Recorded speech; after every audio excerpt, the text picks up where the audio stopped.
नारायण नारायण नारायण। कृष्णाय वासुदेवाय हरये परमात्मने प्रणतक्लेशनाशाय गोविन्दाय नमो नमः। रामाय रामभद्राय रामचन्द्राय वेधसे रघुनाथाय नाथाय सीतायाः पतये नमः। अशुभानि निराचष्टे तनोति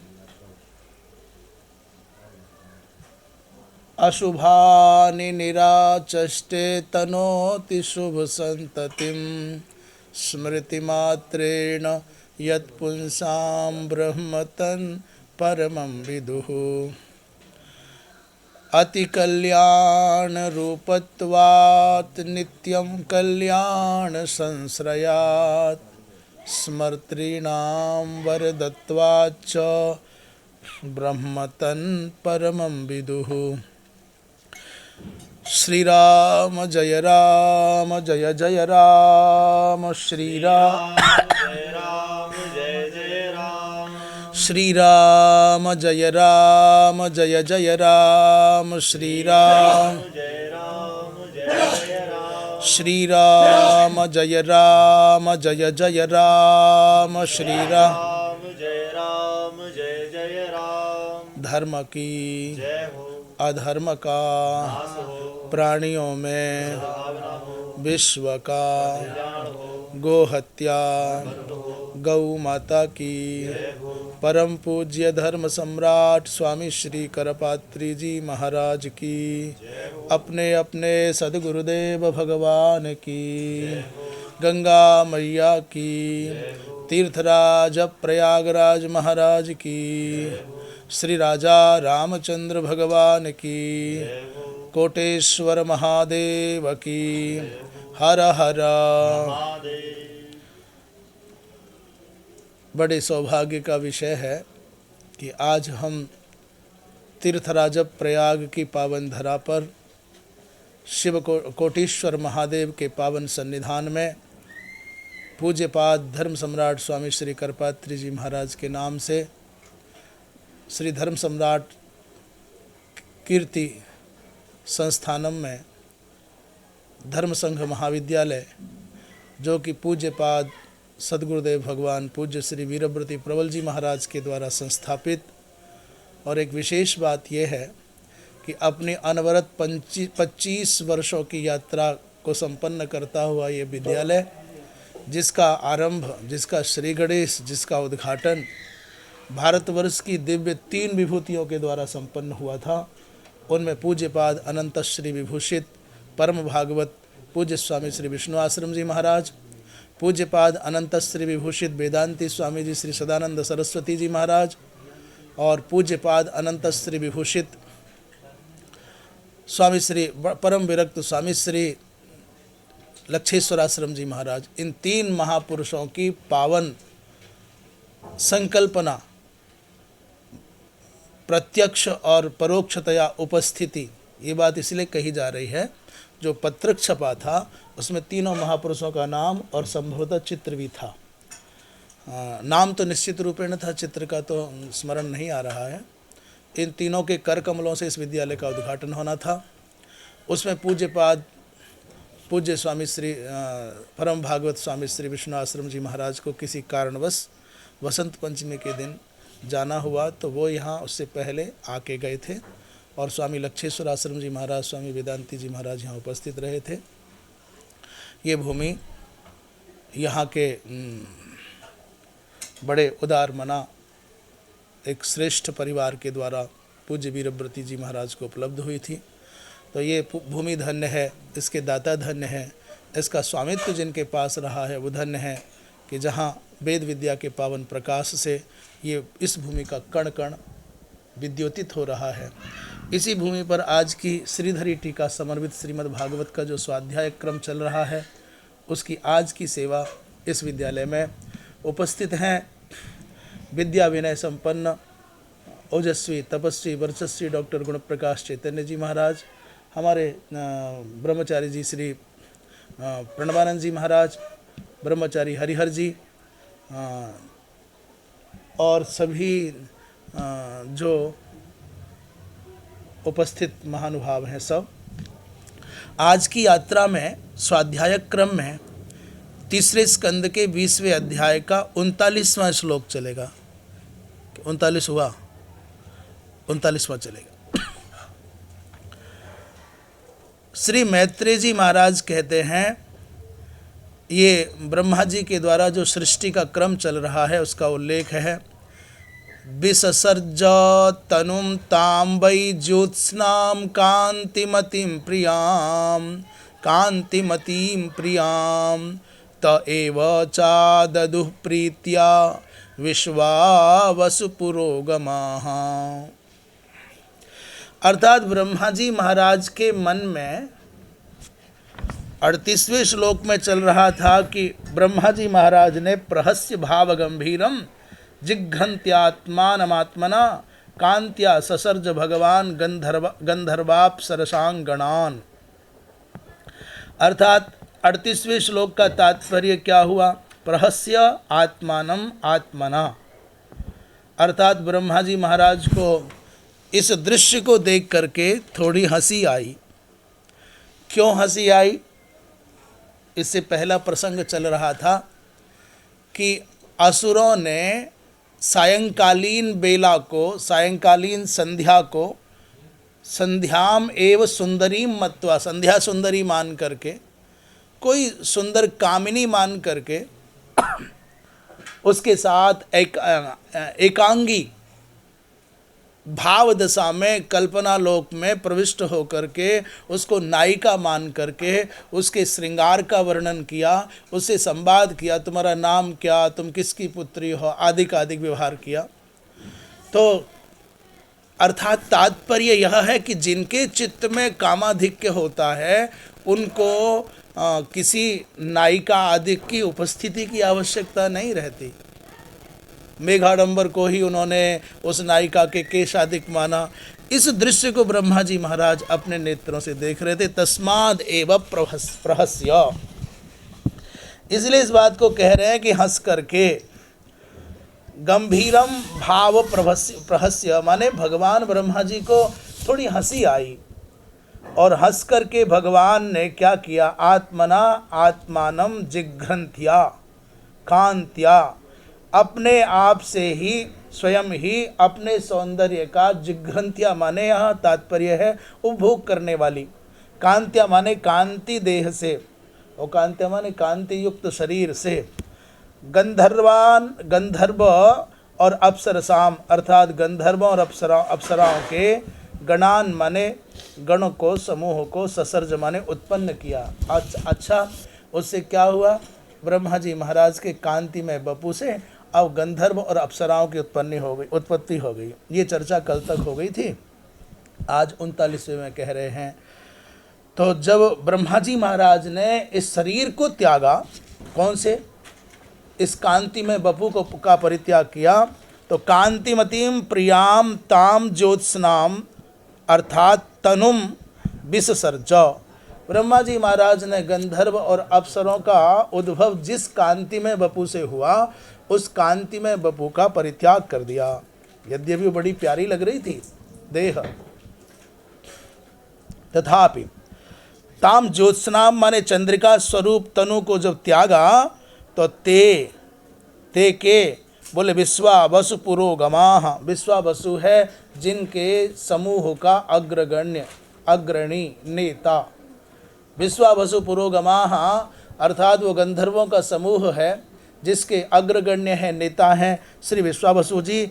इन सब ने एव च प्रीत्या आददुः, प्रीतिपूर्वक ब्रह्मा जी महाराज के द्वारा त्यागे गए उस कांति में बपू का ग्रहण कर लिया। इसका तात्पर्य समझ रहे हैं कि जो सौंदर्य बोध है, जो ब्रह्मा जी महाराज के अस्तित्व में कांति में भाग था, उसको गंधर्वों ने स्वीकार कर लिया। इसीलिए गंधर्व और अप्सराएं अत्यंत कांति में शरीर धारण करते हैं। श्रीधर स्वामी इस प्रसंग में कह रहे हैं ज्योत्सनाम का तात्पर्य चंद्रिका रूपाम। सामान्य मनुष्य में उतना चमक नहीं होता, सौंदर्य में उतना दिव्य आकर्षण नहीं होता जितना गंधर्वों के और अप्सराओं के शरीर में होता है। तो ता एव गंधर्वादि गणाः, वो गंधर्वादि जो गण हैं जिनमें विश्वावसु पुरोगमाः, विश्वावसु जिनमें मुख्य है, येषु पुरोगमा माने मुख्यो येषु, उन सब ने कांति में बपू को स्वीकार कर लिया। हम देखते हैं कि इसमें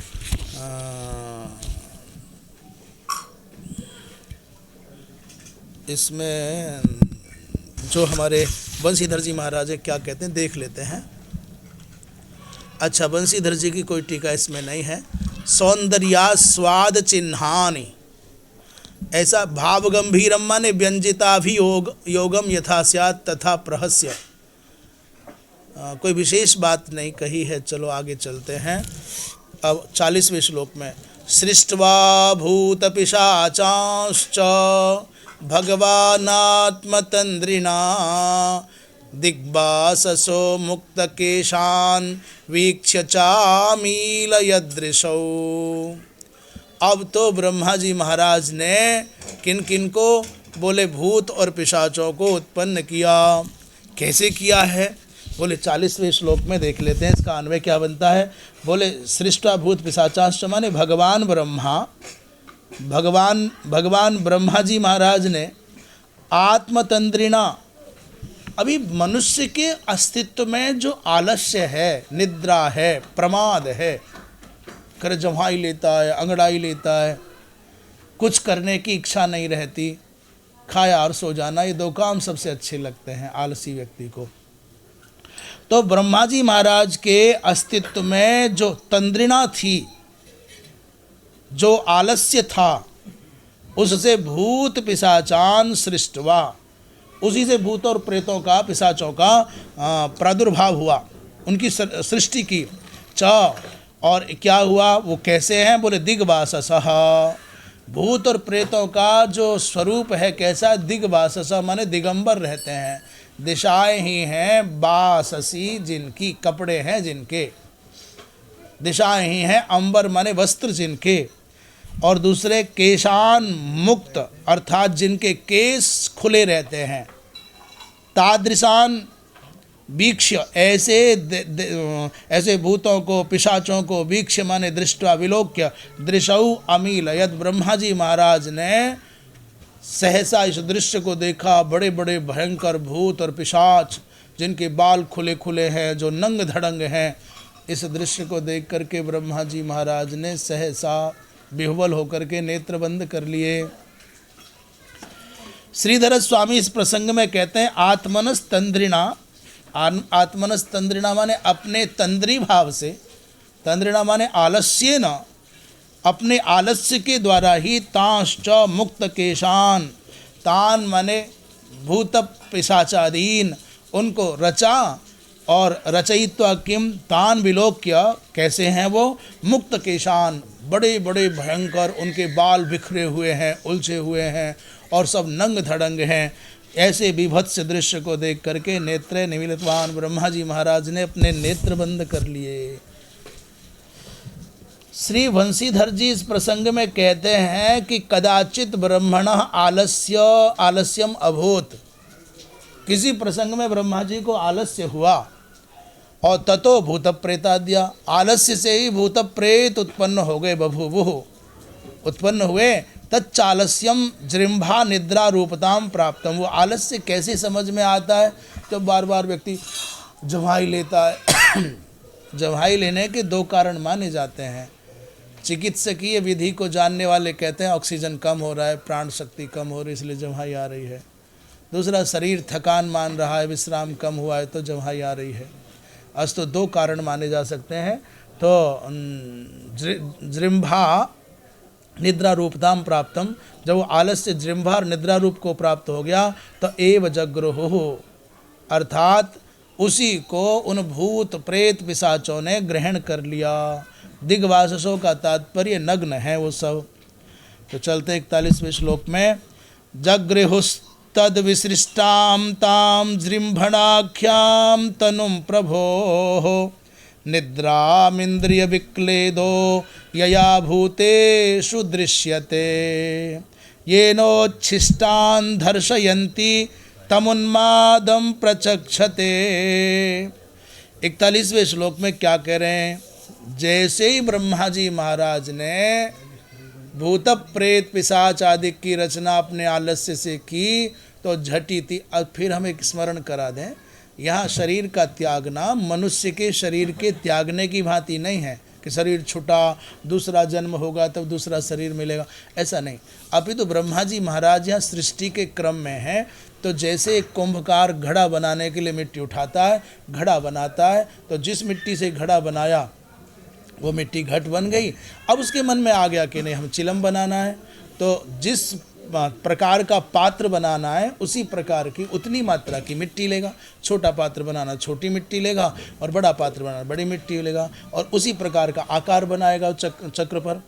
तो ब्रह्मा जी महाराज का भिन्न भिन्न शरीरों को ग्रहण करना और त्यागना, ये शरीर ग्रहण करना और त्यागना नहीं है, अपितु तत्तद भावापन्न होकर के जैसा जैसी संरचना करनी है वैसे वैसे भावों से संयुक्त होकर के, और जब वो बना देते हैं तो वैसे वैसे भावों को त्याग देना है। तो भाव ग्रहण करना और भाव का परित्याग करना ही ब्रह्मा जी महाराज का शरीर ग्रहण करना और शरीर त्यागना है, ऐसा स्पष्ट हम बार बार कर चुके हैं। आगे कह रहे हैं तद विसृष्टाम ताम जृंभणः तद विसृष्टाम ताम जृंभणाख्याम तनुम। ब्रह्मा जी महाराज के द्वारा विशिष्टाम माने छोड़ी गई वो जो जृंभणाख्या माने जवाई रूपात्मक शरीर है, आलस्यात्मिका जृंभणाख्या जो ब्रह्मा जी महाराज की तनु है, शरीर है, ताम के जगृहु हो, उसको उन भूत प्रेत पिशाचों ने जगृहु माने ग्रहण कर लिया। प्रभो हो ब्रह्मा जी की निद्राम, वो जो ब्रह्मा जी महाराज की निद्रा है, यया जिसके द्वारा भूतेषु इंद्रिय विक्लेदः, प्राणियों में इंद्रिय शैथिल्य इंद्रिय निष्क्रियता देखने में आती है। निद्रा कैसी है? जब निद्रा का प्रभाव बढ़ता है तो आँखें हैं परंतु वो बंद हो जाती हैं, देखना बंद हो जाता है। कान हैं परंतु वो सुनना बंद कर देते हैं। हाथ पैर हैं परंतु वो निष्क्रिय हो जाते हैं। तो कह रहे हैं निद्रा माने क्या? बोले यया निद्रया भूतेषु इंद्रिय विक्लेदः दृश्यते, जिस निद्रा के प्रभाव से प्राणियों के अंदर इंद्रियों का शैथिल्य निष्क्रियता सुनिश्चित हो जाती है। जे न उच्छिष्टान दर्शयन्ति, अब जब स्थिति क्या होती है, उस निष्क्रियता का प्रभाव ये होता है कि जो रात्रि में जूटे मुँह सोता है उसको भूत प्रेत पिशाच आदयः दृश्यन्ति माने उनको प्रताड़ित करते हैं, पीड़ित करते हैं। दर्शयन्ति माने पीड़ित करते हैं। तम उन्मादम प्रचक्षते, जब भूत प्रेत पिशाच आदि का आवेश होता है अर्थात उनके द्वारा पीड़ित होता है प्राणी, तो फिर वो विभिन्न प्रकार की कुचेष्टाएं करता है। लोग कहते हैं इसको उन्माद हो गया है। इसलिए रात्रि में घरों में झूठे बर्तन छोड़ना, घर क्या रसोई घर हो, कहीं भी माने आश्रम हो, मठ मंदिर हो, चाहे सामान्य घर या कुटिया हो, वन या अरण्य या जंगल हो, कहीं आप हों, रात्रि को झूठे बर्तन आप छोड़ते हैं अथवा झूठे मुंह आप सोते हैं, तो यहाँ श्री मैत्रेय जी महाराज कहते हैं कि उच्छिष्टान अर्थात झूठे मुंह जो सोता है, क्योंकि निद्रा का प्रकरण चल रहा है, ये ना उच्छिष्टान, जिस निष्क्रियता के कारण, जिस अवस्था में जाने के कारण, निद्रा में जाने के कारण, उच्छिष्टान माने झूठे मुख वालों को, दर्शयंती के भूत प्रेतादयः पिशाचादयः। इसलिए भैया सामान्य शौचाचार का ये नियम है कि रात्रि को कुछ भी खाने के बाद आपको शास्त्र की विधि के अनुसार कुल्ला आदि करके, हाथ मुख आदि धो करके ही सोना चाहिए। और सच्ची बात तो है सोने से पहले पैर भी धोना चाहिए। दो समय है जिस समय हाथ पैर मुंह धोना है, एक तो भोजन से पहले और एक शयन से पहले। क्यों साहब? भोजन से पहले हाथ पैर मुंह धोना है और सोने से पहले हाथ पैर मुंह धोना है, पर दोनों अवस्थाओं में एक अंतर है। महाराज बहुत जोर जोर से भगवान आपके उछल कूद कर रहे हैं। सब लोग अपनी अपनी बताते हैं ना हम क्या क्या कर रहे हैं, तो भगवान जी बता रहे हैं हम उछल कूद कर रहे हैं, नहा रहे धो रहे हैं कूद कूद करके। तो वो क्या क्या कह रहे थे, दोनों दो समय आपको हाथ पैर मुंह ये दृढ़ता के साथ में गांठ बांध लेनी चाहिए बात। सोने से पहले हाथ पैर मुख धोना है और भोजन करने से पहले हाथ पैर मुख धोना है, पर दोनों में एक अंतर है। सोने से पहले हाथ पैर मुख धोवे तो ठीक से वस्त्र से उनका प्रोक्षण कर लेना चाहिए, पैरों को हाथों को मुख को सुखा लेना चाहिए, बिना सुखाए नहीं सोना चाहिए। और भोजन से पहले हाथ पैर मुख धोवे तो सही, परंतु पोंछे नहीं। गीले हाथ गीले पैर और गीले मुख, विशेषकर पैरों के लिए तो बहुत विशेष है, उनको पोंछना नहीं चाहिए। नारायण श्रीधर स्वामी इस प्रसंग में कहते हैं इंद्रियाणाम विक्लेदः, विक्लेद माने श्रावो, यया ताम निद्राम प्रचक्षते, जिस अवस्था में इंद्रियों में विक्लेद होता है माने क्षरण होता है, क्षरण माने निश्चेष्टता आती है, अर्थात शक्तिहीन हो जाती हैं इंद्रियां, अपनी क्रियाओं से सर्वथा शून्य हो जाती हैं इंद्रियां, जिस अवस्था में, उसी को निद्रा कहते हैं। निद्रा की नई परिभाषा, निद्रा की परिभाषा क्या, इंद्रियाणाम विक्लेदः श्रावो यया ताम निद्राम प्रचक्षते, जिस अवस्था में मनुष्य की समग्र इंद्रियां निश्चेष्ट हो जाएं, निष्क्रिय हो जाएं, शक्तिहीन हो जाएं, क्रियाहीन हो जाएं, उस अवस्था का नाम है निद्रावस्था। और दूसरा ऐसा अर्थ कर सकते हैं, जिस समय स्थूल शरीर और सूक्ष्म शरीर दोनों के दोनों निष्क्रिय हो जाते हैं, केवल कारण शरीर विद्यमान रहता है, उस अवस्था का नाम है निद्रा, सुसुप्ति अवस्था। तो कहते हैं येनेन्द्रिय विक्लेदेन हेतुना उच्छिष्टाश्च सतो दर्शयन्ति भ्रांतान कुर्वन्ति तम भूतादिगण मनमादम प्रचक्षते।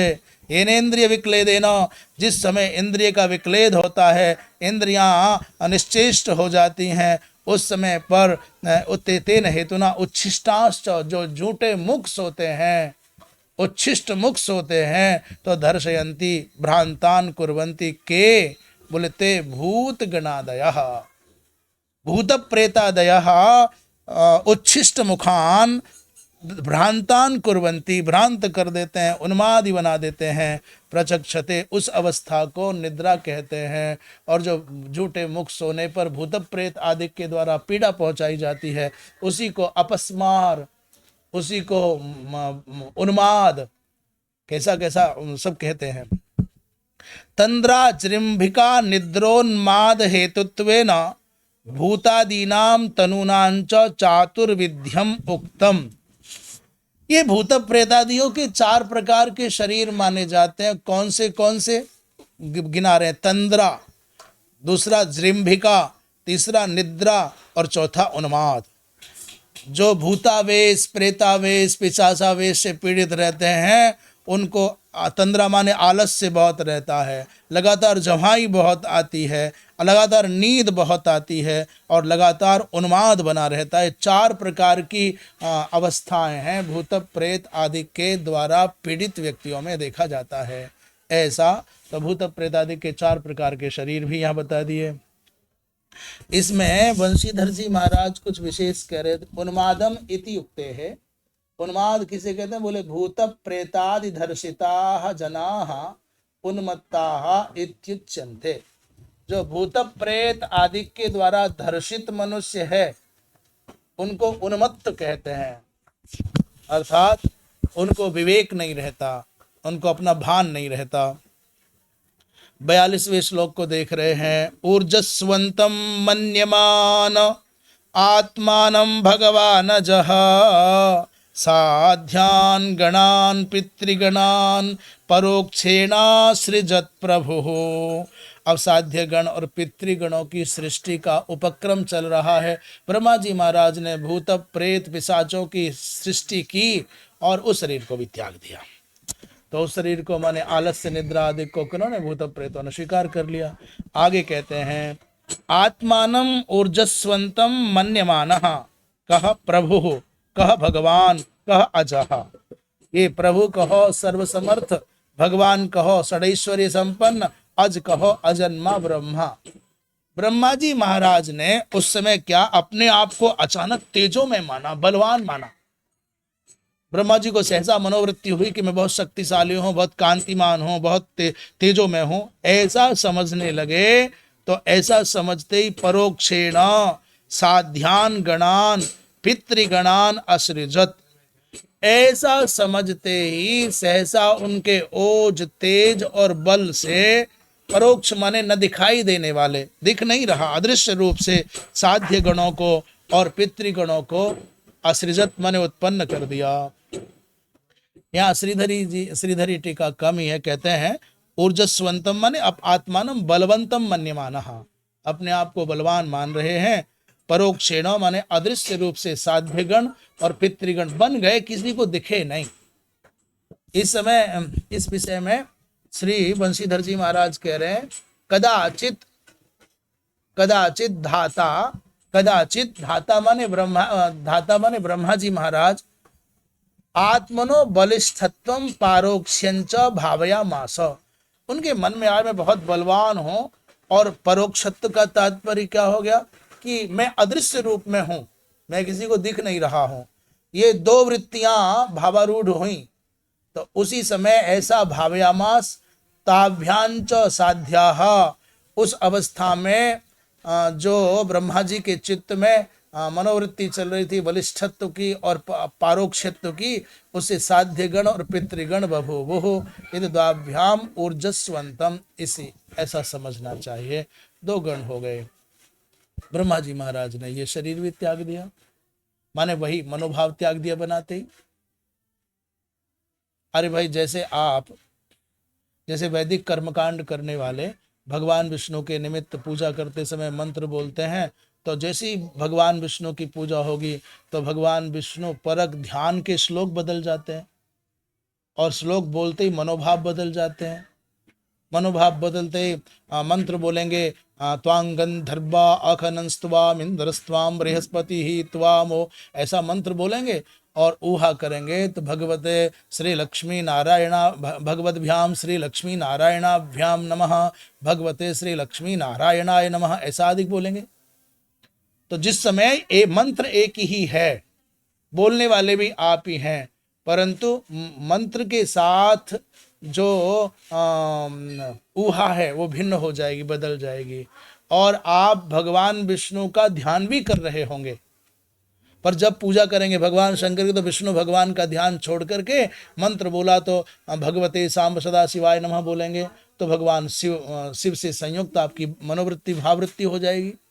तो जैसे एक ही आचार्य एक ही समय में अनेक देवताओं की अनेक वेदियों की पूजा करते समय तत्त प्रकारक ऊहा करते हैं, तत्त देवतात्मक ध्यान करते हैं, तो व्यक्ति नहीं बदला, शरीर नहीं बदला, पर मनोभाव बदल गया है। ठीक वैसे ही एक व्यक्ति अनेक पाठ पढ़ाता हुआ आचार्य साहित्य पढ़ावे तो साहित्य के पाठ के अनुरूप मनोवृत्ति हो जाएगी, और व्याकरण पढ़ावे तदनुरूप मनोवृत्ति हो जाएगी। व्यक्ति नहीं बदला पर मनोवृत्ति बदली, साहित्य को छोड़ा, व्याकरण को पढ़ाने लग गए। जैसे चिकित्सक है, डॉक्टर है, वो रोगियों की बदलते ही भिन्न प्रकार की मनोवृत्ति हो जाएगी, भिन्न प्रकार की औषधि, व्यक्ति एक ही रहेगा। ठीक वैसे ही जैसे चित्रकार है तो चित्र बनाते समय जिस प्रकार का चित्र बनाना वैसी उसकी मनोवृत्ति बन जाती है, चित्र बना करके उस मनोवृत्ति को त्यागता है, फिर दूसरी प्रकार के चित्र बनाते समय दूसरी प्रकार की मनोवृत्ति हो जाती। तात्पर्य यह है ब्रह्मा जी महाराज भी बारंबार भिन्न भिन्न प्रकार की सृष्टि के निमित्त जिन जिन भावों को अंगीकार करते हैं, उस सृजन के अनंतर तत्त भावों का परित्याग करके अवान्तर भाव में प्रविष्ट हो जाते हैं। अब क्या हुआ, 42वां हो गया। 43वें श्लोक में देखते हैं त आत्मसर्गम तम कायम पितर प्रतिपेदिरे साध्येभ्यश्च पितृभ्यश्च कवयो यद वितन्वते। 43वें श्लोक में कहते हैं ते पितरः, जैसे ब्रह्मा जी महाराज ने वो पारोक्ष्य भाव और ऊर्जस्वंत जो भाव था उनके मन में वो त्यागा, तो उन्होंने आत्मसर्गम तम कायम प्रतिपेदिरे। तो पितरों ने अपने शरीर के हेतुभूत, अपनी उत्पत्ति का हेतुभूत जो ब्रह्मा जी का शरीर था उस काय माने शरीर को प्रतिपेदिरे माने ग्रहण कर लिया। यत माने यत कवय, जिसके कारण कवय विद्वज्जन साध्येभ्यः पितृभ्यः च वितन्वते, इन साध्य गणों को और पितृगणों को हव्य कव्य प्रदान करते हैं, जिसके कारण ही सब विद्वज्जन उनको हव्य कव्य को अर्पित करते हैं। श्लोक में कह रहे हैं जिस शरीर के जिस भावों से भावित होकर के ब्रह्मा जी जिस वर्ग की सृष्टि करते हैं उस शरीर को ब्रह्मा जी त्यागते हैं, तो तत् श्रेष्ठ जो वर्ग है ब्रह्मा जी के त्यक्त शरीर को अंगीकार कर लेता है। आगे श्रीधर स्वामी कहते हैं आत्मनस सर्गो यस्मात् तम, आत्मनस सर्गो यस्मात्, जिस अदृश्य शरीर से ब्रह्मा जी ने अपनी सृष्टि को आगे बढ़ाया था, तो उस अदृश्य शरीर को क्या किया, यद्येन कार्येण संप्रदानत्व निमित्तेन, पितरों और साध्य देवों ने स्वीकार कर लिया ये बात हो गई। यस्मात् तम, उस शरीर को स्वीकार कर लिया कि यद अर्थात प्रदान करने के लिए आयोजित जिस श्राद्ध आदि रूप कर्म से कर्म कांड के विद्वान साध्य देवों को और अपने पितरों को श्राद्ध आदि कर्म के द्वारा हवनीय द्रव्य और कव्य पिंडदान आदि भोजन प्रदान करते हैं। क्या कह रहे हैं, कवयः यद्येन कार्येण, जिस कर्म के द्वारा संप्रदानत्व निमित्तेन, अर्थात वो संप्रदान तस्मै स्वधा नमः इति वदन्ति, तस्मै तेभ्यः पितृभ्यः इत्यादि बोलते हैं संप्रदान निमित्तक। तो कवयः माने कर्म को विदाः, कवयः माने कर्म तत्ववेत्तारः, साध्येभ्यः तथा पितृभ्यश्च, साध्य गणों को और पितृगणों को स्वपितृरूपेण, पितृरूपेभ्यः अपने जो पितृरूप हैं उनको, वितन्वते माने श्राद्धादिना हव्यम कव्यंच ददति, वो श्राद्ध आदिक पद्धति के द्वारा हव्य और कव्य ये प्रदान करते हैं, उसका स्मरण करते हुए कह रहे हैं। 43वें श्लोक में श्रीधर वंशीधर जी ने कुछ विशेष नहीं कहा ही नहीं है, इसलिए 44वां देखते हैं। सिद्धान विद्याधराश्चैव तिरोधानेन सोऽसृजत तेभ्यो ददात् तमात्मानमन्तर्धानाख्यमद्भुतम्। इस 44वें श्लोक में विद्याधरों का, सिद्धों का प्रादुर्भाव हुआ, सृजन किया ब्रह्मा जी महाराज ने। कह रहे सह कह ब्रह्मा, इसके अनंतर ब्रह्मा जी महाराज ने क्या किया, तिरोधानेन, अब ब्रह्मा जी के मन में आया कि तिरोधान होने की वृत्ति उदित हो गई, मैं सहसा अदृश्य हो जाऊं, तिरोधान हो जाऊं। तो इस तिरोधान वृत्ति के द्वारा उन्होंने सिद्धों को उत्पन्न किया। सिद्ध पृथक है और साध्य पृथक है। सिद्ध है, साध्य है, गंधर्व है, यक्ष है, पितृगण है, सब अलग अलग हैं। ये सिद्धों को उत्पन्न किया और विद्याधरों को भी असृजत माने बनाया। तो दो की गणना हो रही है यहाँ, सिद्ध और विद्याधर। और तेभ्य आत्मानम अंतर्धानाख्यम तम अद्भुतम दे एव अददात। और क्या किया उन्होंने, ब्रह्मा जी महाराज ने बनाया और अपना जो अंतर्धान रूपात्मक शरीर था, अलौकिक देह था, अद्भुत, वही प्रदान कर दिया। तो विद्याधर और जो साध्य है, विद्याधर और साध्य जो हैं वो अंतर्धान रहते हैं, छुपे हुए रहते हैं, वो सबको नहीं दिखाई देते हैं। नारायण बहुत आवश्यक चल रहा है क्या? तो तिरोधानेन दृश्यत्वे सति अपि अंतर्धान शक्तिया, इसका तात्पर्य क्या हुआ, बोले दृश्य होने पर भी अपनी सामर्थ्य के अनुसार जो ब्रह्मा जी महाराज के द्वारा सिद्धों को और विद्याधरों को प्राप्त हुई है, उस सामर्थ्य के अनुसार वो अपने आप को छुपाए रख सकते हैं। दृश्य होने पर भी अंतर्धान, वो एक पल को दिख सकते हैं और फिर विलुप्त हो सकते हैं। तो इस श्लोक के विषय में भी बंशीधर जी ने कुछ नहीं कहा है। आगे चलते हैं। सकिन्नरान किम पुरुषान प्रत्यात्म्येन सृजत प्रभुः मानयन मानयना मानयनात्मनात्मान, क्या है मानयन, कौन सा श्लोक है? हाँ मानयन है, इसमें थोड़ा गलत छपा है। मानयन्नात्मनात्मानमात्मा भासम विलोकयन। अब इस श्लोक में 45वें में किन्नरों किम पुरुषों की सृष्टि का उल्लेख हो रहा है। किम पुरुष कैसे बने, किन्नर कैसे बने। अब आजकल तो जो तृतीय लिंग है, थर्ड जेंडर है, उनको भी लोग आजकल के तथा कथित समझदार, तथा कथित पता नहीं कैसे कैसे वो किन्नर कहते हैं। अरे बाबा, किन्नर तो देव योनियों में से एक योनि है। ध्वनि ठीक आ रही है? किन्नर तो देव योनियों में से एक अष्ट प्रकार की देव योनियों में किन्नर एक योनि है और दिव्य योनि है। किम पुरुष भिन्न है, किन्नर भिन्न है। और आज जो धरती पर भूतल पर जो किन्नर दिख रहे हैं वो तो तृतीय लिंग ही है, वो तो नपुंसक कोटि में आते हैं। वो उनको कुछ और भी सामान्य जो भी कहा जाता है, पर किन्नर नहीं हो सकते ये। और कोई चलो इस विषय में क्या अधिक कहना है। तो सकिन्नरान आत्म आभासम विलोकयन। ब्रह्मा जी महाराज को अचानक क्या हुआ? नारायण नारायण नारायण नारायण।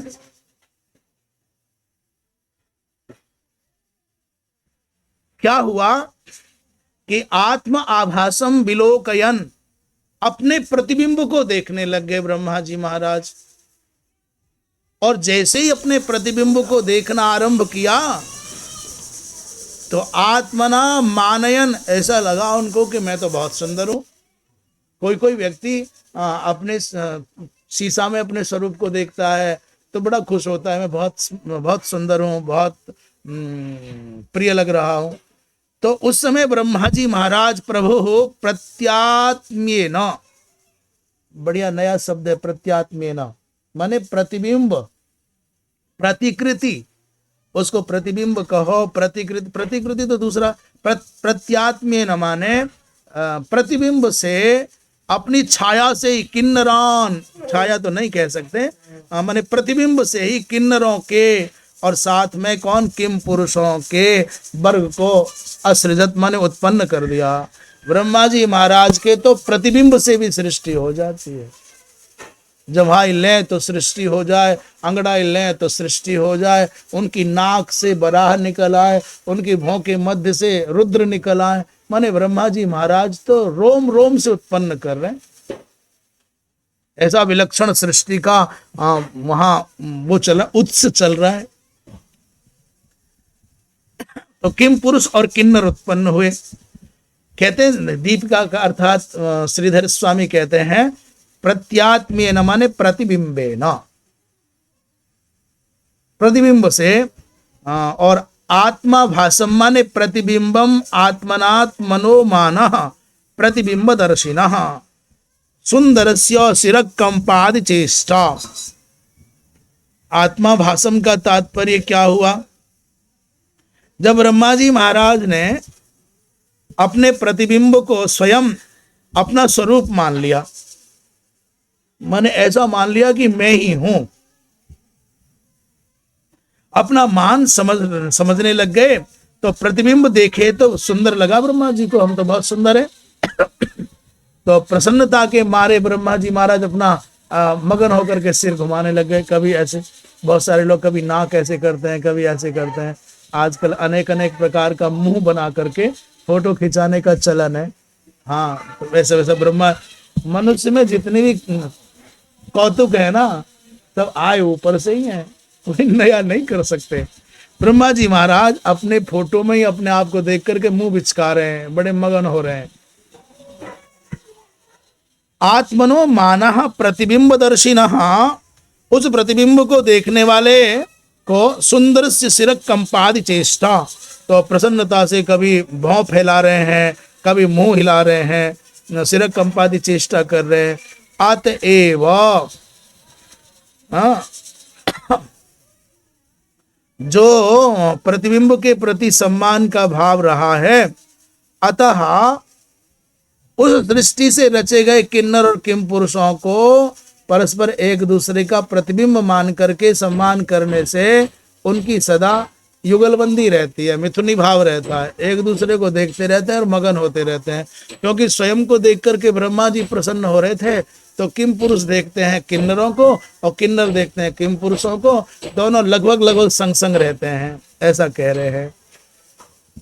अतएव तत्सृष्टानाम मिथः, इसलिए उस अवस्था में, भाव दशा में ब्रह्मा जी के द्वारा जो सृष्ट ये हैं, मिथः माने किम पुरुष और किन्नर, सम्माननेन नित्यम मिथुनी भाव, एक दूसरे को प्रति प्रीति का भाव, सम्मान का भाव ये देते हैं, इसलिए सब एक साथ रहते हैं। और एक बात बतावें, जब तक दो लोग आपस में एक दूसरे को सम्मान न दे पावेंगे, तब तक एक साथ नहीं रह पाएंगे।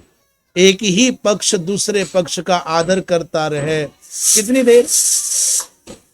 आपके द्वारा दिए गए आदर का, आपके द्वारा दिए गए सम्मान का, प्रेम का सामने वाला पक्ष यदि उदारता पूर्वक अंगीकार ही ना करे, विनम्रता पूर्वक कब तक करोगे? इसलिए उभय पक्ष में ऐक्य की आवश्यकता है। और ये करते क्या है? बोले गाने बजाने का काम करते हैं, इसलिए तो गायक चाहिए तो वादक चाहिए, वादक चाहिए तो गायक चाहिए, इन दोनों के बीच में एक और चाहिए, ठुमका लगैया। गाने और बजाने वाले होंगे तो निमंत्रण नहीं देना पड़ेगा नाचने वाले को, वो अपने आप आ जाएंगे। अच्छा, बिल्कुल परिचय नहीं है, बढ़िया तुम बजाने लग जाओ, बढ़िया गाने लग जाओ, और जरा सा सत्य तो कोई लोग तो बैठे बैठे ऐसे करने लग जाएंगे। गाना और बजाना शुरू हो तो मिट्टी का सा माधो बैठा बैठा गर्दन हिलाएगा, कभी पैर हिलाएगा, कभी हाथ हिलाएगा, ताली बजाएगा, और जरा जोश आए तो उठ करके फट खड़ा हो जाएगा, रुक ही नहीं पाएगा। ऐसी अद्भुत कला है, जुगलबंदी का मामला है। ये कौन सा हो गया श्लोक? 46वां 45वां हुआ। 45वें श्लोक में कह रहे अतएव आत्ममाननादेव, एक दूसरे को सम्मान देने की भावना से, तत्सृष्टानाम प्रतिबिंब सृष्टानाम पारस्परिकम, इन ब्रह्मा जी के द्वारा बनाए गए इनमें पारस्परिक ऐक्य रहता है। 46वें श्लोक में क्या कह रहे हैं? ते तो तज्जगृहु रूपम त्यक्तम यत् परमेष्ठिना, मिथुनी भूय गायन्तस्तमेभो शशि कर्मभिः। जैसे ही ब्रह्मा जी महाराज ने उस अपने सांकल्पिक माने भाव दशागत देह के भाव को त्यागा, तो झटिति उस स्वरूप को, ब्रह्मा जी के द्वारा त्यागे गए स्वरूप को इन किन्नरों किम पुरुषों ने ग्रहण कर लिया। और ग्रहण करते क्या करने लग गए? ब्रह्मा जी के गीत गाने लग गए। तो क्या हुआ? कह रहे हैं तू मने तदा ते के किन्नरा किम पुरुषादयः तद्रूपम जगृहो ब्रह्मणा त्यक्तम, ब्रह्मा जी के द्वारा परित्यक्त स्वरूप को ग्रहण कर लिया, या जिसके द्वारा यत जे परमेष्ठिना, ब्रह्मा जी ने त्यक्तम माने छोड़ा था, जिसको ब्रह्मा जी महाराज ने छोड़ा था। तो मिथुनी भूयः अर्थात युगल रूपेण किम पुरुषाः किन्नरादयः उससी कर्मभिः तम एव गायन्तः तिष्ठन्ति। इसलिए वो सब इकट्ठे होकर के उससी माने प्रातः काल कर्म भी ब्रह्मा के पराक्रम वर्णन से तम उनका एव ही तम एव उनका ही गायंत माने गुणगान करने लग गए। आज भी करते हैं प्रातःकाल उठते ही। इसको श्रीधर स्वामी कहते हैं तम माने प्रतिबिंब रूपम, ब्रह्मा जी के प्रतिबिंब रूप को ग्रहण किया और कर्म भी तत्पराक्रमानुवर्णन ही, ब्रह्मा जी के जो अलौकिक पराक्रम हैं उन सब का आश्रय लेकर के किम पुरुष और किन्नरादय प्रतिदिन प्रातःकाल में गायन करते हैं। इसमें श्रीधर स्वामी क्या कह रहे हैं 46 में तमेव सृष्टारम एव उषसी माने प्रत्युषे उन ब्रह्मा जी की ही स्तुति करते हैं। कब करते हैं बोले प्रत्यु से, प्रातः काले, उषसी प्रत्यु से। 47वां श्लोक देख लेते हैं। देहे न वै भोगवता शयानो बहुचिंतया सर्गे नोपचिते क्रोधादुत्ससर्ज हतद्वपुः। जैसे ही एक बार की बात है, अगली सृष्टि चल रही है। भोगवता ब्रह्मा जी महाराज विश्राम की मुद्रा में चले गए, हाथ पैर फैला दिए। देहे न शयाना, विश्राम की मुद्रा में चले गए ब्रह्मा जी महाराज। तो सर्गे अनुपचिते, बड़ी चिंता कर रहे हैं, बहुत कुछ किया परंतु सफलता नहीं मिली। आजकल लोग समझते हैं एक बार में ही सब काम हो जाए। पहली बार में हम कथा मंच पर बैठे हैं तो लाखों लाखों लोग हमारे भक्त हो जाएं। एक बार पहली बार ही हम हाथ में फावड़ा लें और 1000 बीघे की खेती कर डालें। एक बार में ही हम कार छुएं और हम कार उड़ाने लग जावें। ऐसा होता है क्या? एक बार पहली बार ही पानी में उतरे तैरने के लिए और फर्राटा भर जाए, ऐसा होगा क्या? कोई भी कार्य कितना भी दक्ष व्यक्ति प्रथम बार करेगा उसको भी कठिनाइयां आएंगी, असफलता आएंगी, असुविधा होगी। और उसी कार्य को निरंतर करने लग जाता है तो फिर दक्ष हो जाता है। ब्रह्मा जी महाराज बड़े बेचैन हो गए। इतना प्रयत्न करने पर भी सृष्टि का विस्तृत स्वरूप सामने, व्यवस्थित स्वरूप सामने नहीं आया। ना तो विस्तृत आया न व्यवस्थित आया। इसलिए एकदा ब्रह्मा जी महाराज भोगवता वै देहे न, इस भोग युक्त देह के द्वारा हाथ पैर फैला लिए हैं, शयाना लेटे हुए हैं। सर्गे अनुपचिते बहुचिंतया क्रोधात तद बपु उत्ससर्ज, बड़ा भारी गुस्सा आ रहा है अपने ऊपर ही। इतना गुस्सा आ रहा है कि कुछ भी काम बनता ही नहीं है। इतनी देर में ही ब्रह्मा जी महाराज ने क्रोधावेश में शरीर त्याग दिया। कहते हैं जब क्रोधावेश में चिंतातुर होकर के शरीर त्यागा तो भोग माने आभोगो विस्तारः। भोग शब्द का अर्थ है, श्रीधर स्वामी कह रहे हैं भोगः माने आभोगः, आभोग माने विस्तारः, फैला दिया। पादादि प्रसरणम तद बता देहे न, हाथ पैर फैला करके लेटे हुए ब्रह्मा जी महाराज। अनुपचिते माने वृद्धिम अप्राप्ते, अनुपचिते माने वृद्धि को प्राप्त नहीं हो रहा, मेरा प्रयास सफल नहीं हो रहा है। तद भोग क्रोधादि युक्तम, उस समय क्या क्रोधादि युक्त हो गया उनका अस्तित्व, क्रोध से भर गए और ऐसे ही उन्होंने शरीर त्याग दिया, अर्थात क्रोध की वृत्ति को त्याग दिया। शरीर त्यागना माने क्रोध, शरीर को माने क्रोध वृत्ति को त्यागा। तब क्या हो रहा है? अच्छा, इसमें ये है 47वां। और 47वें में क्या कह रहे हैं बंशीधर जी? बहु चिंतया, खूब सारी चिंता मन में हो गई। कथम में सृष्टि सिद्धि स्यात्, कैसे मेरी सृष्टि की सिद्धि हो। भावनया ततश्च चिंता मध्य एव, भावना से ही क्रोध कर रहे हैं, भावना से चिंता में डूबे हैं। एव कश्चित अविवेको भूत, बहुत सारा अविवेक हुआ तो जिससे महान क्रोध हो गया। क्रोध हुआ तो क्रोध के बाद में आखिर शांत तो होना है, क्रोध त्याग दिया। तब क्या हुआ? आगे 48वें श्लोक में कह रहे हैं ये ही अंता मुतकेशा अहयस्तेंग जगिरे सर्पाः प्रसर्पत क्रूराः नागा भोगोरुकंधराः। तो जब उस क्रोध में शरीर को, भावनात्मक क्रोध में शरीर को त्यागा तो क्या हुआ? कह रहे हैं अंग हे विदुर, अंग अंग कह करके विदुर को संबोधित कर रहे हैं। अमुतः माने तेनैव शरीरेण, जे केशाः अहियंत, उनके शरीर से पैर वैर फैलाए, चिंता मग्न हुए, क्रोध हुआ तो बाल झड़े। जो बाल गिरे ते अहयः माने सर्पाः जग गिरे, उसे सर्प उत्पन्न हो गए। ब्रह्मा जी महाराज के केस ही काले काले काले काले रंग बिरंगे, छोटे मोटे पतले बड़े, सब ये सर्प हो गए। और प्रसर्पदा माने सरकने लगे। वो चूंकि प्रसर्पदा माने सरकने के कारण उनको सर्पाहा और नागाहा, वेगवान होने से नाग हैं और सरकने से उनको सर्प कहते हैं। बड़े क्रूर होते हैं, निर्दयी होते हैं। कंधरा, उनके कंधे माने भोग, फण, उरु माने विशाल होते हैं। सर्पों में क्रोध विशेष होता है। हमने सुना है, अभी अनुभव तो नहीं है, कहते हैं सर्प एक बार किसी से रुष्ट हो जाए तो कई जन्मों तक, जब तक वो प्रतिशोध ना ले ले, बदला ना ले ले, तब तक पीछा नहीं छोड़ता है।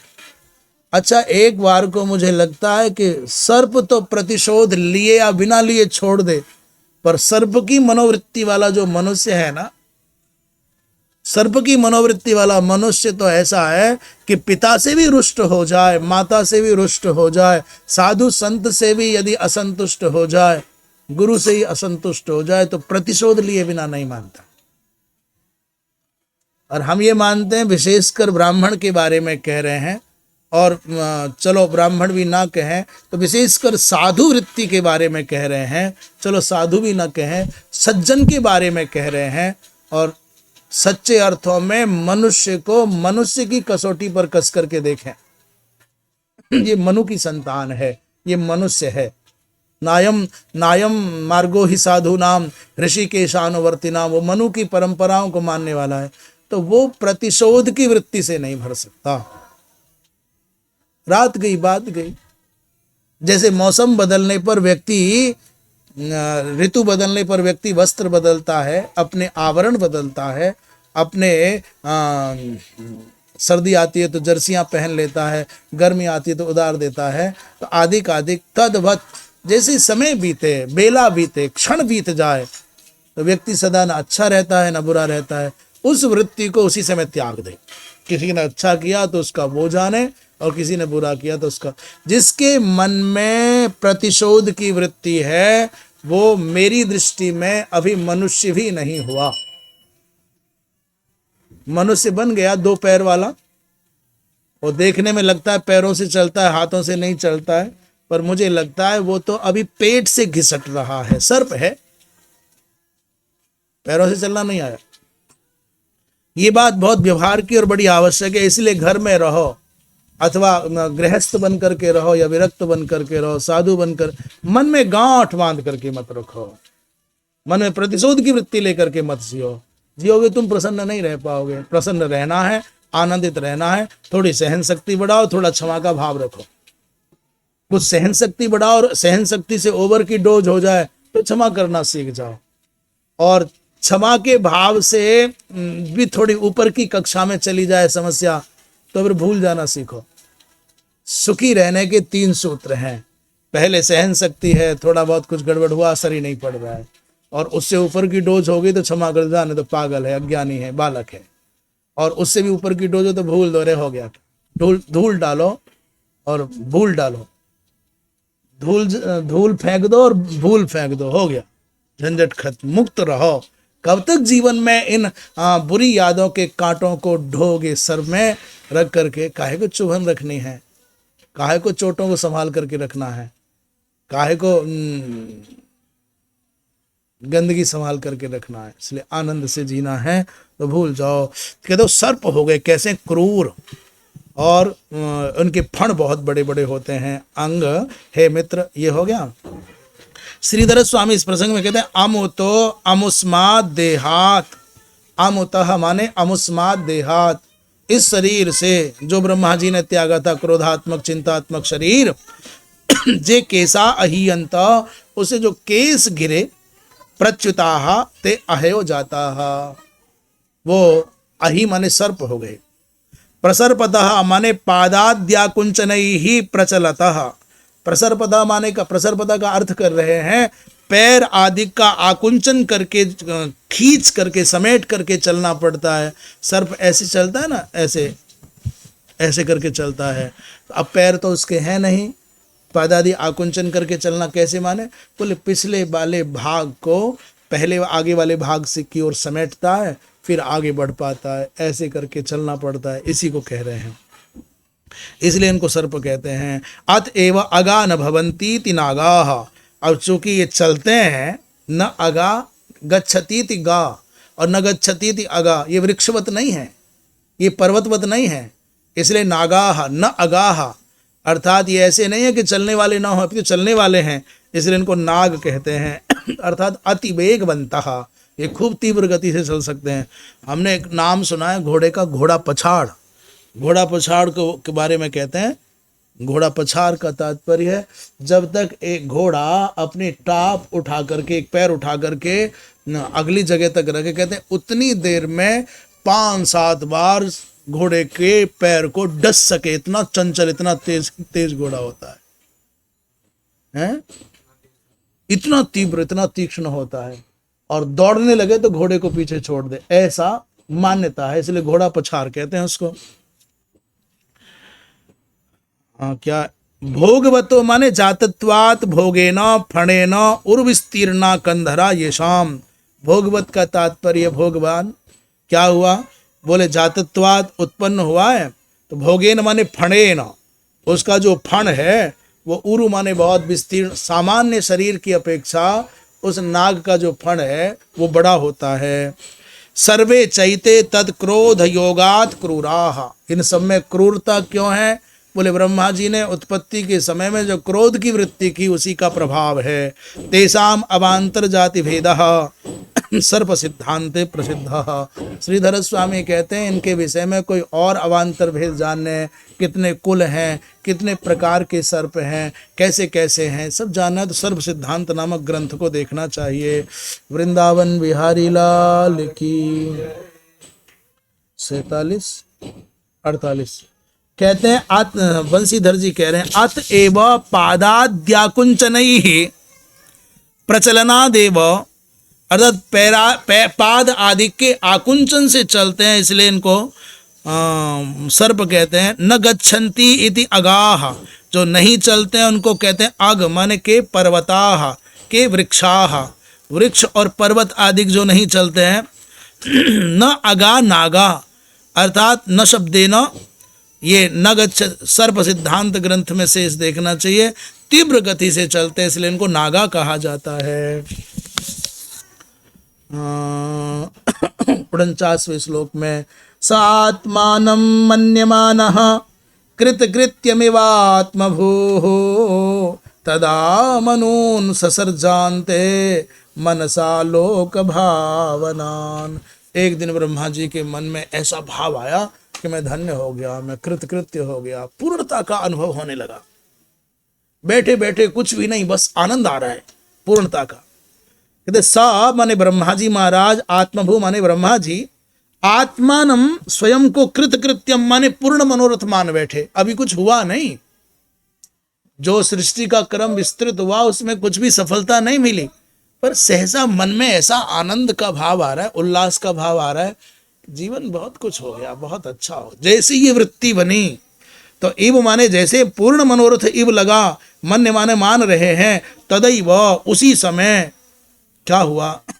अंत में मनसा माने मन से, लोक भावनान प्रजाओं की वृद्धि करने वाले, मनून सजर्ज, बस जैसे ही मन में पूर्णता का भाव आया वैसे ही पुरुष बन गया। मनून माने मनु बन गए, अर्थात मनुष्य बनना माने, मनुष्य बनने का तात्पर्य संसार की समग्र सृष्टि का उच्चतम उत्कृष्टतम निर्णय, सृजन और प्रकार। इस संसार में चाहे कोई कितना ही श्रेष्ठ हो, शक्तिशाली हो, सुंदर हो, भव्य दिव्य हो, परंतु मनुष्य सबसे ऊपर है।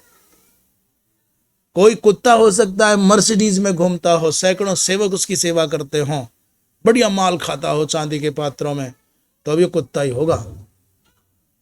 और भले ही मनुष्य चाहे बिना हाथ पैर का हो, अपंग हो, बिना वाणी का हो और बड़ी दीन दशा से जी रहा हो, तो भी उस कुत्ते की अपेक्षा कोटि कोटि गुणित श्रेष्ठ है मनुष्य। मनुष्य को अपनी श्रेष्ठता का विचार करना होगा। इतना अमूल्य जीवन मिला, इतना प्यारा समय मिला है कि प्रेम, करुणा, सच्चाई के साथ जियो, नैतिकता के साथ जियो, सबके ऊपर जितना लुटा सकते हो स्नेह लुटाओ, जितना सबको प्रेम दे सकते हो प्रेम दो। अपने खाने की वस्तु खिला करके खुश हो जाओ, अपने पहनने के वस्त्र दूसरों को पहना के खुश हो जाओ। क्यों? ये सौभाग्य केवल मनुष्य शरीर में ही है। अपना कपड़ा उतार के दूसरे को दे सकते हो, कुत्ता बिल्ली में नहीं है, ये गधे घोड़े में नहीं है सामर्थ्य।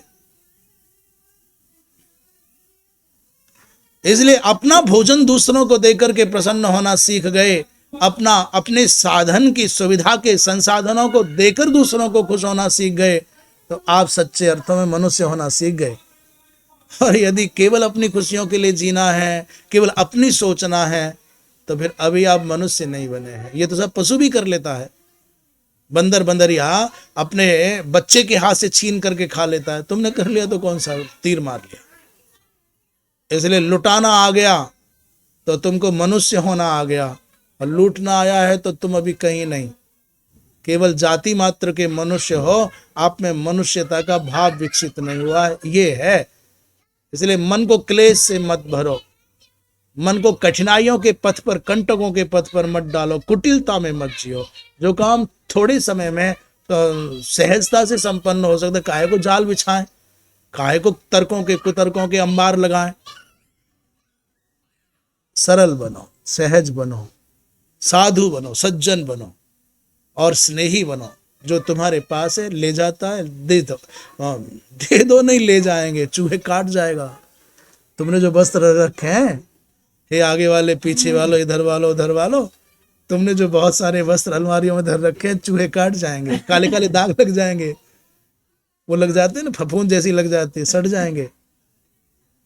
हमने दिल्ली में एक स्थान पर देखे थे धरे धरे बहुत सुंदर वस्त्र, जय मधु जी महाराज, तय मधु जी महाराज। तो वो बहुत प्यारे प्यारे कौन सा होता है, मटका सिल्क, कहीं चूहा काट गया है, कहीं ये कोना सड़ गया है, गल गया है। समय रहते ये सुंदर सुंदर जर्सियां हैं, चादरें हैं, दो भाई दूसरों को धर करके कहाँ ले जाओगे।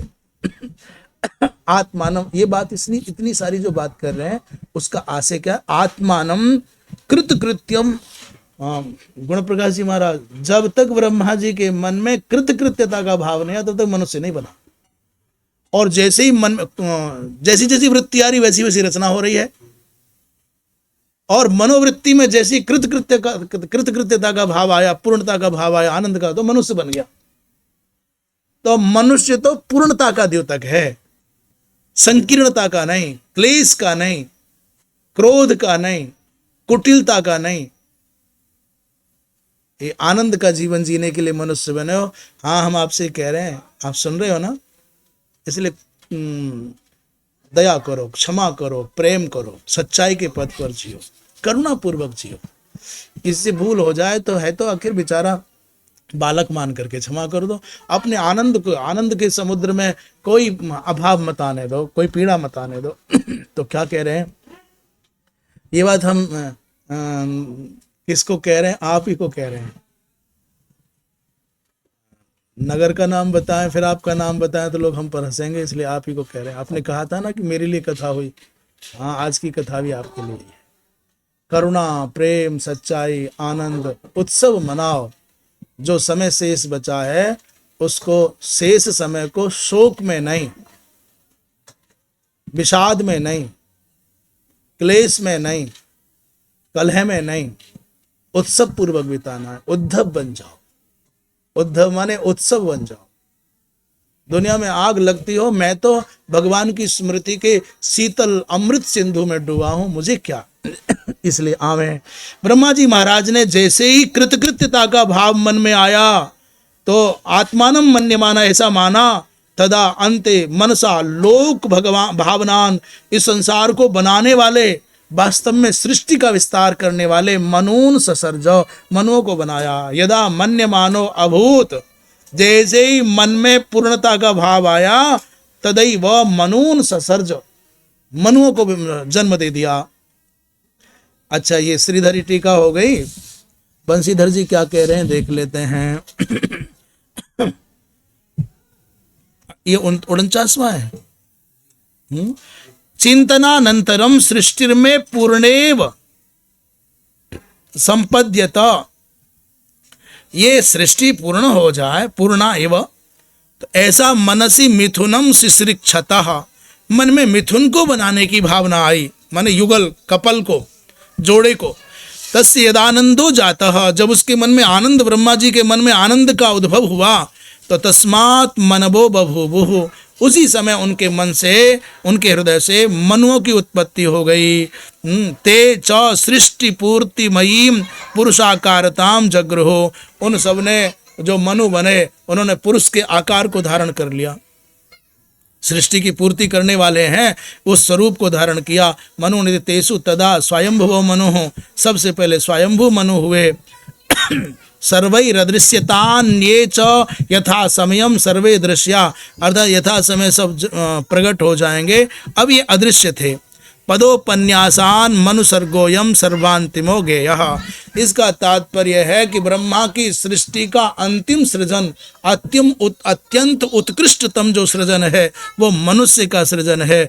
अतः एतदनन्तरं बक्ष्यमाणोऽपि ऋषि सर्गः एतत् पूर्वम एव गेयः, इसके बाद ऋषियों का सर्ग है, उसको भी मनु से पहले ही मान लेना चाहिए। अत्र दशमद्वादश विंशाध्यायेषु, 10वें अध्याय में, 12वें अध्याय में, 20वें अध्याय में क्वचित क्रमेण, कभी कभी क्रम से, और क्वचिन मंडूकप प्लुति, कहीं कहीं मंडूकप प्लुति न्याय से, और क्वचित सिंहावलोकादि न्याय से, क्रमातिक्रमेण, कहीं क्रम से कहीं क्रम का अतिक्रमण करके, अपि उक्तानाम सर्गाणाम पूर्व सृष्टोपि स्त्री पुंस रूपेण यद वर्तते। तो क्या सर्गाणाम अयम क्रमो गेयः, कहना चाह रहे हैं कि 10वें अध्याय में कहीं कहीं सृष्टि का उल्लेख हुआ है, कहीं 12वें में हुआ है, कहीं 20वें में हुआ है, 3 अध्यायों में सृष्टि का क्रम हुआ है। तो कहीं आगे पीछे हिसाब अपने आप लगा लेना, उसमें अब क्रम बता रहे हैं बंशीधर जी महाराज, बहुत ध्यान से सुनने की बात बता रहे हैं। क्रम क्या है? प्रथमम पंच पर्वा अविद्या सर्गः, सबसे पहले पंच पर्वा अविद्या का सृजन हुआ। अविद्या, अस्मिता, राग द्वेष, अभिनिवेश आदि जो है। अब ये मत देखना कि ये सब 20वें में आया है कि ये 12वें में आया है कि ये 10वें में आया है। क्रम हम जो बता रहे हैं, चाहे कहीं कैसे भी, कहीं मंडूकप प्लुति न्याय से चर्चा है, कहीं सिंहावलोकन न्याय से चर्चा है, और कहीं क्रम है और कहीं व्यतिक्रम है, पर हम जो क्रम बता रहे हैं इसको मान लें। दूसरा क्या है? बोले दूसरे नंबर पर वनस्पति वृक्षादि सर्गः। तीसरे नंबर पर क्या है? बोले तथा सर्पादि सर्गः, जबकि सर्प की चर्चा अब आई है, हाँ, पर क्रम समझ लेना। तथा फिर गो महिष्यादि सर्गः, गाय और महिष आदि का सर्ग। 5वें यक्ष राक्षस असुर किन्नर किम पुरुषादि सर्गः, इनकी चर्चा अब आई है, परंतु मानना ही पड़ेगा। 5वें नंबर पर सनकादि मरीच्यादि सर्गः, जबकि सनकादिक की सृष्टि सबसे पहले दिखा दी गई, पर 5वें नंबर पर वह है। फिर क्या? मनुष्य सर्गः, सर्वांते मनु सर्गः, सबके बाद में मनु का सर्ग है। ततः पूर्व सृष्टोपि, इसलिए सबसे पहले स्त्री पुंस रूपेण वर्धते स्मेति, ऐसे एक क्रम समझ लेना चाहिए। आगे चलते हैं। कौन सा श्लोक है? 50वां। तेभ्यासोऽत्यसृजत् स्वीयं पुरं पुरुषमात्मवान् तान् दृष्ट्वा ये पुरा सृष्टाः प्रशंसु प्रजापतिम। 50वें श्लोक में कह रहे हैं आत्मवान, ये जो ब्रह्मा जी महाराज हैं, आत्मवान माने सभी जीवों के ये इसलिए आश्रय माने जाते हैं क्योंकि सभी चेतना का मूल केंद्र ब्रह्मा जी हैं। तो ब्रह्मा जी ने सह आत्मवान सह सब जीवों के आश्रय सह ब्रह्मा जी ने क्या? तेभ्यः स्वीयं पुरुषम रूपम, पुरुषम पुरम माने शरीरम, सबके लिए, उन सबके लिए अपना जो पुरुष रूप था, ये जो शरीर था, पुर था, अत्यसृजत माने प्रदान कर दिया। ले भैया तुम ले जाओ। और तान दृष्टवा, उन सबको देख करके ये जो पूरा पहले सृष्ट थे वे 100 प्रजापति, कौन? मरीचि आदि, और ब्रह्मा जी की, ब्रह्मांडम माने प्रजापतिम, प्रशंसुः, प्रशंसा करने लग गए। जैसे ही पुरुष शरीर बना, इस शरीर को देख करके सब पूर्व के रचित जितने महापुरुष थे उठ करके ब्रह्मा जी का अभिनंदन करने लग गए। अहो अहो धन्यम धन्यम, आनंद हो गया, आनंद हो गया। प्रभु आपने ऐसी अद्भुत सृष्टि की, इससे अधिक बढ़ करके और कुछ बनाने के योग्य नहीं है। श्रीधर स्वामी के तेभ्य स्वीयम पुरुषम पुरुषाकारम पुरम, उन मनुगणों के लिए जब ब्रह्मा जी ने ये बनाया तो अपने लिए बने हुए पुरुषाकार देह को जब प्रदान किया, अत्यसृजत दिया ददऊ तो तान उन मनुगणों को विलोक्य देख करके ब्रह्मादयो मरीच्यादयो ब्रह्मणः स्तुतिम चक्रुः, बढ़िया सब लोग स्तुति करने लग गए। 50वें श्लोक में वंशीधर जी क्या कह रहे हैं देख लें। अच्छा, कुछ नहीं कह रहे। 51वां देख लेते हैं। अहो एतद् जगत् सृष्टः सुकृतं बत ते कृतं, प्रतिष्ठिताः क्रिया यस्मिन् साकमन्नमदामहे।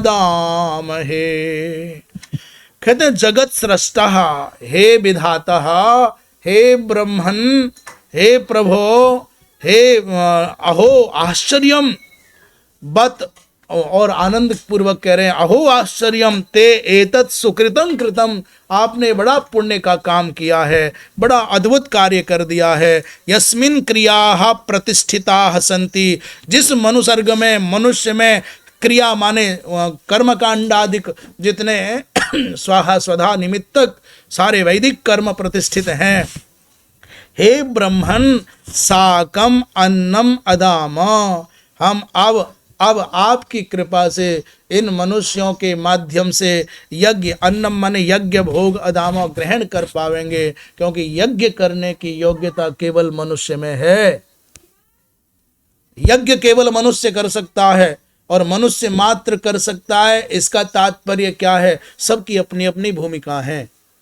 कौन काष्ठ ला के दे, कौन पुष्प ला करके दे, कौन तिल ला करके दे, कौन यज्ञशाला बनाए, कौन हवन कुंड बनाए, कौन मृत्तिका लाए, कौन वहाँ की स्वच्छता करे, कौन वहाँ की सुरक्षा करे, कौन वहाँ के समग्र संसाधनों को ला करके दे, और कौन ऋषि महर्षियों को बुलावे, उन सब के लिए आवास बनावे, कौन वो सब व्यवस्थाएं करे, और कैसे कौन आवे मंत्रवेत्ता महापुरुष के रूप में जो समग्र लोक के कल्याण के लिए, विश्व कल्याण के लिए यज्ञ कुंड में मंत्रार्थवेत्ता, मंत्र विधिवेत्ता, देवता तत्व का ज्ञाता, अवेद तत्व का ज्ञाता हवन करे।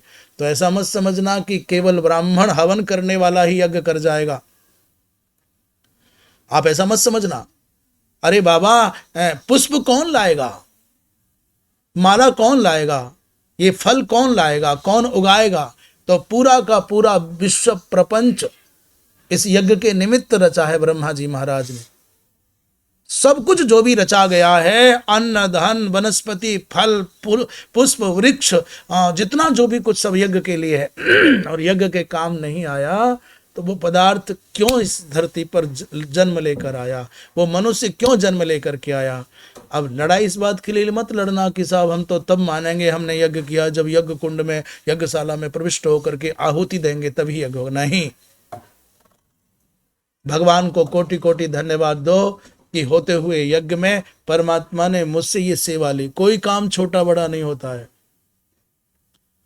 इसलिए व्यवस्था, शास्त्रीय व्यवस्था के आधार पर, शास्त्रीय विधान के आधार पर जिस व्यक्ति को शास्त्रज्ञ महापुरुष जिस श्रेणी में, जिस कक्षा में, जिस कार्य का उत्तरदायित्व दें, वो उस कार्य के संपादन के लिए पूर्ण मनोयोग से, श्रद्धा से लग जाए। मैं कहता हूँ जैसे यज्ञ कुंड पर बैठ करके, यज्ञ कुंड के समीप बैठ करके वेदज्ञ मंत्रवेत्ता ब्रह्मचारी ब्राह्मण हवन करता है, तो उस आयोजन का, उस उत्सव का, उस यज्ञ का एक बहुत बड़ा दिव्य कार्य संपन्न किया। परंतु जैसे ही यज्ञ कुंड में आहुति देने वाले ब्राह्मण देवता को महत्व की दृष्टि से देख रहे हैं, मैं कहता हूँ उतना ही महत्वपूर्ण वो व्यक्ति है जो किसी कोने में बैठ करके आगंतुकों को जल पिला रहा है। वो भी बहुत महत्वपूर्ण है, वो भी उस उत्सव का, यज्ञ का एक अंग है। वो छोटा और बड़ा कोई नहीं है। हवन करने वाले के बिना यज्ञ संपन्न नहीं होगा, तो पानी पिलाने वाले के बिना भी उत्सव पूरा नहीं होगा। जो व्यक्ति परिक्रमा में स्वच्छता करता है, कई परिक्रमा वासियों के पैरों में कांटे न लग जाएं, बैठने वृद्ध कोई आ गए हमको कुर्सी देता है, और जो किसी प्रसाद पाने वाले को प्रसाद पवाता है, जो उचित व्यवस्थाएं करता है आवश्यकता के अनुरूप, मैं कहता हूं कि आगंतुकों की चरण पादुकाओं की सुरक्षा में जो भैया लगा है वो माना कि यज्ञ कुंड के पास नहीं गया होगा, परंतु उसने जो व्यवस्था की है, वहां जो सुविधा दी है, उसको भी यज्ञ होते समय जो यज्ञ कुंड से निकलने वाला जो पवित्र धूम है, अपूर्व है, उसका फल विधाता के विभाग में, उस विधान में उस व्यक्ति को भी फल निर्धारित है। बताना कौन महात्मा लाएगा तेल उगा करके, कौन महात्मा आटा दाल चावल लाएगा, समाज देगा ना, तो जो खेत में बोएगा उसको फल नहीं मिलेगा। इसलिए ये न सोचा जाए कि हमारा ये नहीं, हमारा वो नहीं, हमको रोक दिया, हमको टोक दिया, सबका अपना हिस्सा है। भाव शुद्ध रखो तो आपको भाव शुद्ध न रखने वाले होता की अपेक्षा भाव शुद्ध रखने वाले, वो जो बाहर श्रोता है, बाहर जो सेवक है, उसको अधिक फल हो जाएगा। भाव का विशेष महत्व है। क्या अतो बड़े प्रसन्न हो गए, अब हम अन्न पा सकेंगे। ते त्वया यत् कृतम तत् सुकृतम, आपने जो किया ब्रह्मन वो अच्छा कार्य किया, आनंद हो गया। सुकृतत्वम आहुः, आपके सुकृतत्व को कैसे कह रहे हैं?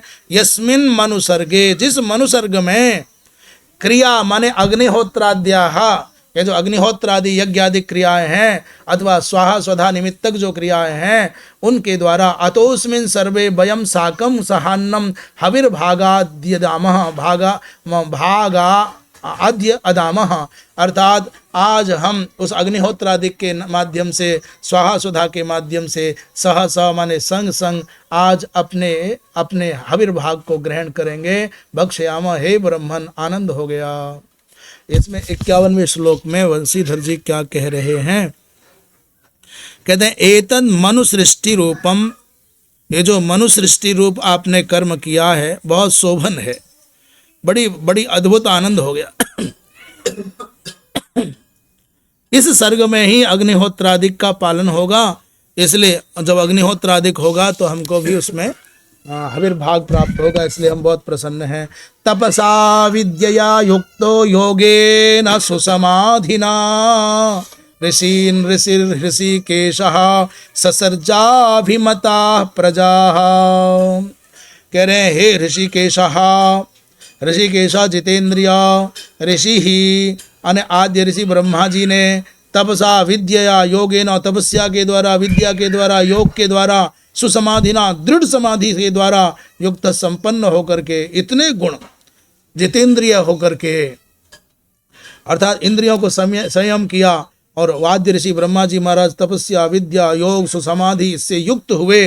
तब अभिमताः, फिर उन्होंने क्या किया? बोले प्रजा, जो अपनी प्रिय संतान है, प्रजा है, ऋषि, ऋषियों को ससर्ज उत्पन्न किया। अंत में कह रहे हैं, सबसे अंत में कह रहे हैं ऋषि बनाए। पर मैं आपसे निवेदन करूं, वंशीधर जी ने जो क्रम बताया है सृजन का, वो मुख्य क्रम है। आगे पीछे उल्लेख हुआ है वो विषय एक अलग है, इसलिए अन्वय की पद्धति है, समझ लेना चाहिए। काय सृष्टिम उक्त्वा, श्रीधर स्वामी कहते हैं जब शारीरिक सृष्टि संपन्न हो गई तो ऋषिनाम सृष्टिम आह, तब ऋषियों की सृष्टि का उल्लेख कर रहे हैं। अब ब्रह्मा जी महाराज के मन में तपस्या का भाव उदित हुआ, उपासना का भाव उदित हुआ, योग का भाव आया। तो तपसा माने विद्या उपासना, योग माने अत्र आसन आदिक, और सुसमाधि माने वैराग्य ऐश्वर्य आदि, इससे युक्त समाधि हुई। तो तेन च युक्त, जब ऐसी वृत्ति उदित हुई तब ब्रह्मा जी महाराज के हृदय से ऋषिकेश मन स्वसेंद्रिय भाव आया। तो ऋषि ब्रह्मा, उन ऋषिवर ब्रह्मा आदि ऋषि माने ब्रह्मा जी महाराज के दिव्य संकल्प से ऋषीन ससर्जा, ऋषियों की सृष्टि हो गई। बोलिए वृंदावन बिहारी लाल की। अच्छा, इसमें हो गया ये श्रीधरी टीका हो गई।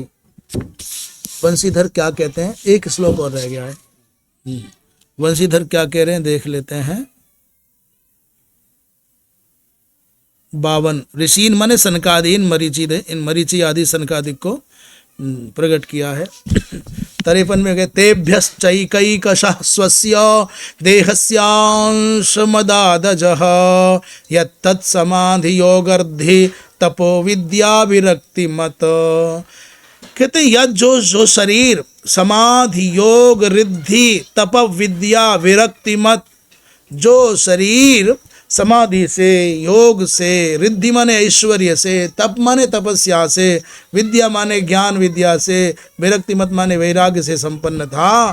तदनंतर अज ब्रह्मा जी ने स्वस्य माने अपने, तद्देहस्य उस शरीर का, अंश माने तेभ्यः अंश उनमें यानी ऋषियों में, एक प्रत्येक को अदात प्रदान कर दिया। ये जो ब्रह्मा जी के दिव्य स्वरूप में है, दिव्य दिव्य भाव थे, वो सब ऋषियों के अंदर अंशांश से प्रकट कर दिए, स्थापित कर दिए। फिर क्या हुआ? श्रीधर स्वामी कहते हैं किन तद्देहम, वो जो शरीर था, यस्यांशम अदात जिसके अंश अंश दिए, अतः यदि समाधि दी, योग समाधि का अंश, योग का अंश, रिद्धि माने ऐश्वर्य का अंश, तपस्या का अंश, विद्या का अंश, वैराग्य का अंश, विद्यन्ते यस्मिन्, जिस शरीर में विद्यमान थे उस शरीर के तत्त अंशों को ऋषियों में स्थापित किया। और इसी के साथ आज 20वां अध्याय संपन्न हुआ। जय जय श्रीमद्भागवते महापुराणे पारमहंस्याम संहितायाम विंशोत्सवः श्रीकृष्णार्पणमस्तु। कृष्णाय वासुदेवाय हरे परमात्मने प्रणतक्लेशनाशाय गोविंदाय नमो नमः। नारायण नारायण नारायण। अब कल मैंने अग्रिम सत्र जहाँ भी कहाँ ये सेवा होगी तो आने वाला कल ही बताएगा। शेष चर्चा कल। नारायण नारायण।